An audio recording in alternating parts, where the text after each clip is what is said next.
आखिर क्यों हुआ अर्जुन और श्री कृष्ण में महायुद्ध? आखिर क्या कारण था अर्जुन और श्री कृष्ण में महायुद्ध होने के पीछे? आखिर इस युद्ध में किसकी हुई जीत? आखिर क्यों हुआ दोनों के बीच युद्ध? तो चलिए दोस्तों जानते हैं इस वीडियो के माध्यम से। नमस्कार दोस्तों, मैं हूं प्रदीप और स्वागत है आप सभी का महाज्ञान यूट्यूब चैनल में। वीडियो को शुरू करने से पहले एक बार कमेंट बॉक्स में जय श्री कृष्ण लिखना मत भूलिएगा। भगवान श्री कृष्ण और अर्जुन दोनों दो शरीर एक प्राण माने जाते हैं। दोनों पुनर्जन्म में भाई थे और उनका नाम नर नारायण था। दोनों ही भगवान विष्णु के ही अंश माने जाते हैं। महाभारत के महायुद्ध में श्री कृष्ण ने सारथी बनकर पांडवों को जीत दिलाई, लेकिन एक बार कुछ ऐसा हुआ कि अर्जुन और श्री कृष्ण रणभूमि में आमने सामने आ गए और महायुद्ध होने लगा। महाभारत युद्ध के बाद की बात है। महर्षि गालब सुबह के समय स्नान के बाद सूर्य को जल अर्पित कर रहे थे। उसी समय वायु मार्ग से गुजर रहे गंधर्व चित्रसेन का थूक उनकी अंजलि में गिर जाता है। इससे महर्षि गालब बहुत क्रोधित होते हैं। वह खुद से उसे श्राप न देकर दंड दिलाने के लिए श्री कृष्ण के दरबार में पहुंचते हैं। महर्षि की बात सुनकर उनका आदर करते हुए श्री कृष्ण ने 24 घंटे के अंदर चित्रसेन का वध करने का वचन महर्षि वेद को दे दिया। उधर जैसे ही नारद मुनि को इस बात का पता चला, वह चित्रसेन के पास पहुँचे और उनसे कहने लगे, जो भी दान पुण्य करना चाहते हो कर लो, क्योंकि स्वयं श्री कृष्ण कुछ ही घंटों में तुम्हें मृत्यु द्वार भेजने वाले हैं। यह सुनकर चित्रसेन घबराए और तीनों लोक में शरण मांगने लगे, लेकिन किसी ने उन्हें अपने यहाँ शरण नहीं दी। आखिर श्री कृष्ण से वैर कौन लेता?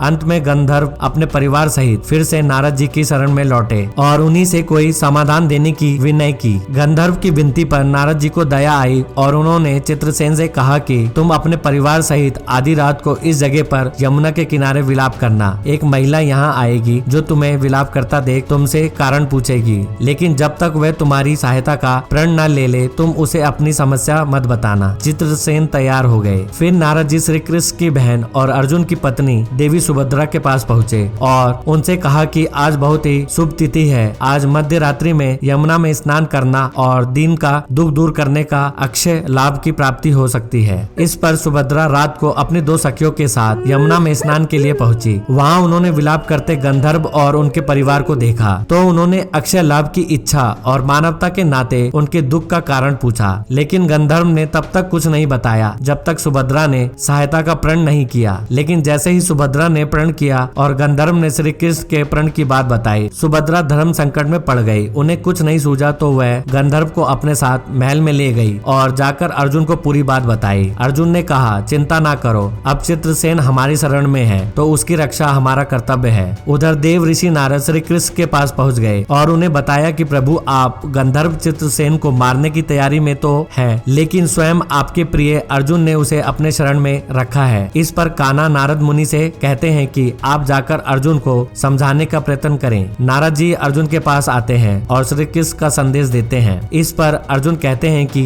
मैं स्वयं श्री कृष्ण का भक्त हूँ और उन्होंने ही मुझे क्षत्रिय का धर्म सिखाया है। मैं उनमें समर्पित रहकर ही अपनी शरण में आए व्यक्ति की रक्षा करूंगा। अर्जुन और श्री कृष्ण युद्ध भूमि में आमने सामने थे। दोनों के बीच भीषण संग्राम होने लगा। श्री कृष्ण ने सुदर्शन चक्र छोड़ा तो अर्जुन ने पशुपतास्त्र छोड़ दिया। इस तरह विष्णु और शिव के अस्त्र आमने सामने हो गए। अर्जुन ने पशुपतास्त्र शिव जी की तपस्या करके प्राप्त किया था। प्रलय को भाप महादेव वहां प्रकट हुए। उन्होंने दोनों अस्त्रों के वार को रोक लिया। फिर शिव जी भगवान श्री कृष्ण के पास पहुँचे और बोले, प्रभु आप तो भक्तों के रखवाले हैं। अपने भक्तों की खुशी के लिए वेद पुराण और शास्त्र के साथ अपनी प्रतिज्ञा को भी भूल जाते हैं। ऐसे तो हजारों बार हुआ है। भगवान अब तो इस लीला का समापन कीजिए। तब श्री कृष्ण ने अर्जुन को गले लगाया और युद्ध को विराम दिया। इस पर महर्षि गालब को बहुत क्रोध आया। उन्होंने अपने तपोबल से चित्रसेन सहित श्री कृष्ण, अर्जुन और सुभद्रा को जलाकर भस्म करने के लिए अंजलि में जल ले लिया। जैसे ही गालब ने जल लिया, सुभद्रा बोल उठी, यदि श्री कृष्ण के प्रति मेरी भक्ति और अर्जुन के प्रति मेरा प्रेम सत्य है तो यह जल ऋषि के हाथ से पृथ्वी पर गिरेगा ही नहीं। ऐसा ही हुआ। जल पृथ्वी पर नहीं गिरा और गालब ऋषि ने स्वयं को बहुत लज्जित अनुभव किया। फिर प्रभु को प्रणाम कर वह अपने स्थान को लौट गए। मैं आशा करता हूँ कि इस वीडियो के माध्यम से आप सभी को बहुत कुछ जानकारी मिली होगी। दोस्तों इस घटना को लेकर आपको क्या कहना है हमें कमेंट करके जरूर बताइएगा। और अगर वीडियो पसंद आए तो वीडियो को लाइक, शेयर और चैनल को सब्सक्राइब करके बेल आइकन को प्रेस करना मत भूलिएगा। जल्दी मिलते एक नए वीडियो के साथ। तब तक के लिए बाय, टेक केयर।